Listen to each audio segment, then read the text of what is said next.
Hi friends, வணக்கம். Welcome to cooking story. இன்றைக்கி நம்ம பார்க்க போகிறது நம்ம எல்லாருக்கும் ரொம்ப பிடிச்ச சுவையான காரமான spicy Chettinad chicken masala gravy தாங்க. இந்த ரெசிபியை பார்க்குறதுக்கு முன்னாடி நீங்கள் இன்னும் நம்ம சேனலை சப்ஸ்கிரைப் பண்ணாதவங்களாக இருந்தால் இப்போவே சப்ஸ்கிரைப் பண்ணிக்கிட்டு பக்கத்தில் இருக்கிற பெல் ஐக்கனையும் கிளிக் பண்ணிட்டீங்கன்னா நம்மளோட அப்டேட்ஸ் எல்லாம் உங்களுக்கு உடனுக்குடன் வந்து சேருங்க.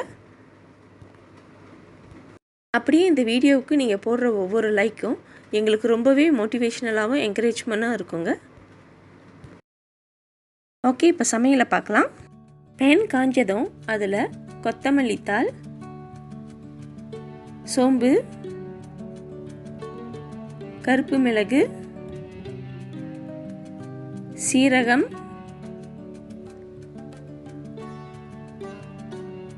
காய்ந்த மிளகாய், பட்டை, பூ, லவங்கம், ஏலக்காய் இதெல்லாம் போட்டு அடுப்பை சிம்மில் வச்சுக்கிட்டு அப்படியே வறுத்து விடுங்க.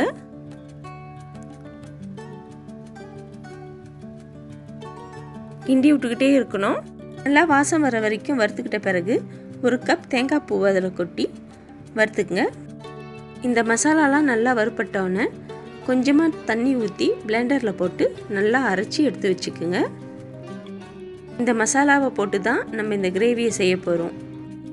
செட்டிநாடு சமையல்னாலே இந்த மசாலா தாங்க ரொம்ப இம்பார்ட்டன்ட். நல்ல காரம் நல்ல சுவை கொடுக்கறதெல்லாம் இது தான். ஸோ கரெக்டாக பதமாக வறுத்து எடுத்து வச்சு அரைச்சி எடுத்து வச்சுக்குவோங்க.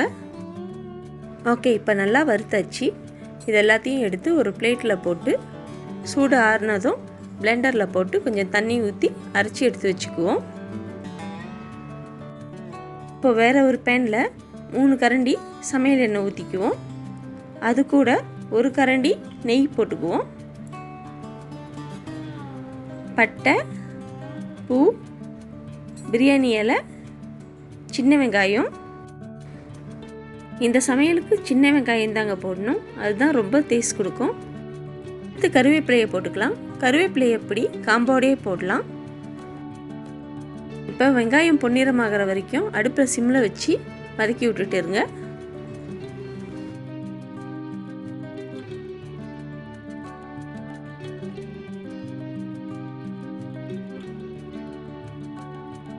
இப்போ இடித்து வச்சிருக்கிற இஞ்சி பூண்டு விழுதை அதில் போட்டுக்கலாம். இப்போ அதில் பச்சை மிளகா, தக்காளி பழம் இதெல்லாம் போட்டு வதக்கி விடுங்க. இப்போ தக்காளி பழம் நல்லா வெந்துருச்சு. இதில் வெறும் மிளகாய்த்தூளும் மஞ்சத்தூளியும் போட்டு நல்லா வதக்கி விடுங்க. பச்சை வாசம் போகிற வரைக்கும் நல்லா வதக்குங்க. இப்போ பச்சை வாசனைலாம் போய் எண்ணெய் திரிஞ்சு மேலே வந்துருச்சு. இதில் அரைச்சி வச்சிருக்கிற மசாலாவை போட்டு நல்லா வதக்கி விடலாம்.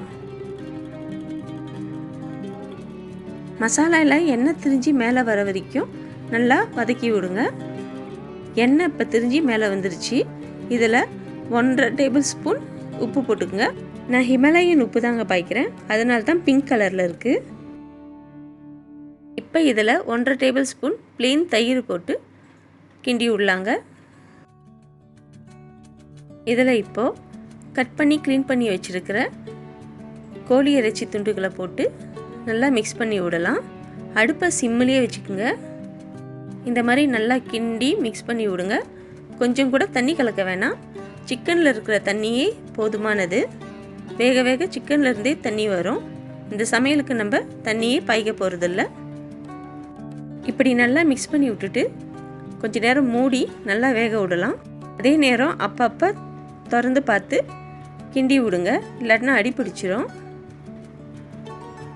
இப்போ சிக்கனில் உள்ள தண்ணியெல்லாம் வெந்து வெளியே வந்துருச்சு பார்த்தீங்களா? அதனால தான் தண்ணி ஊற்ற வேணான்னு.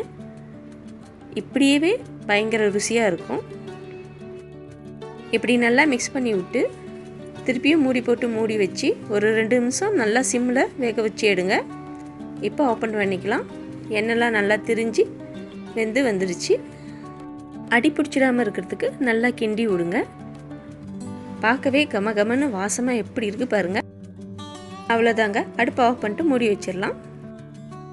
இப்போ நம்மளோட சுவையான காரமான கமகமன்னு வாசம் வரக்கூடிய Chettinad chicken masala gravy ready ஆயிடுச்சுங்க. இதை நம்ம சுட சுட சோறு கூட வச்சு சாப்பிடலாம். சப்பாத்தி பூரிக்கு கூட தொட்டு சாப்பிடலாம். ரொம்ப டேஸ்ட்டாக இருக்கும். நான் இன்றைக்கி பரோட்டா செஞ்சு அதில் தொட்டு சாப்பிட்டேன். சூப்பராக இருந்துச்சு. ஓகே ஃப்ரெண்ட்ஸ், நம்ம சேனலை சப்ஸ்கிரைப் பண்ணாதவங்க இப்போவே சப்ஸ்கிரைப் பண்ணிக்கிட்டு பக்கத்தில் இருக்கிற பெல் ஐக்கனையும் கிளிக் பண்ணிடுங்க.